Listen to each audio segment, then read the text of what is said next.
ಕೊಡಬೇಕು ಅನ್ನೋದು ಲೆಕ್ಕ ಪತ್ರ ಕೊಡು.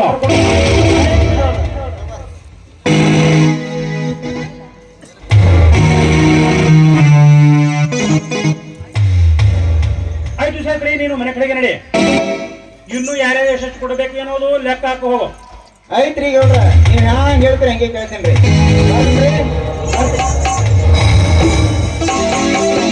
ಮೇಡಮ್ ಅವರೇ,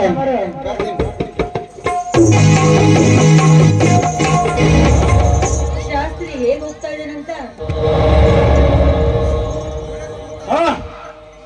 ಇವರೇ ನೋಡೋದ ನಮ್ಮ ಹಣವನ್ನೇ ತೆಗೆದುಕೊಂಡು ನಮಗೆ ಬಾಯಿಗೆ ಬಂದಂತೆ ಏಕವಚನದಲ್ಲಿ ಮಾತಾಡಿದ್ದಾರೆ. ಇವರಿಂದ ನನಗೆ ಅಂದು ನನಗೆ ದೊಡ್ಡ ಅವಮಾನ ಆಗಿ ಹೋಗಿದೆ ನೋಡು. ಅಪ್ಪ, ಇವ್ರನ್ನ ಮಾತ್ರ ನಾವು ಸುಮ್ಮನೆ ಬಿಡಬಾರ್ದು ನೋಡಿ. ಇನ್ನೊಂದು ಸಲ ನಮ್ಮ ತಂದೆ ಬಂದಿದ್ರೆ ಆದ್ರೆ ನಿಮ್ಮಿಬ್ಬರದು ತಟ್ಟಿ ಕಟ್ಟಬೇಕಾಗುತ್ತೆ. ಹುಷಾರ್. ಬಾಯಿ ಬಿಗಿಡಿದು ಎಚ್ಚರಿಕೆಯಿಂದ ಮಾತಾಡಿ. ಬೇರೆಯವರನ್ನು ಕಂಡು ಮಾತನಾಡುವುದು ಸರಿಯಲ್ಲ. ಹಾಗೆ ನೀವು ನಮ್ಮ ವ್ಯವಹಾರದಲ್ಲಿ ಕೂಡ ಭಾಗವಹಿಸೋದು ಸರಿಯಲ್ಲ.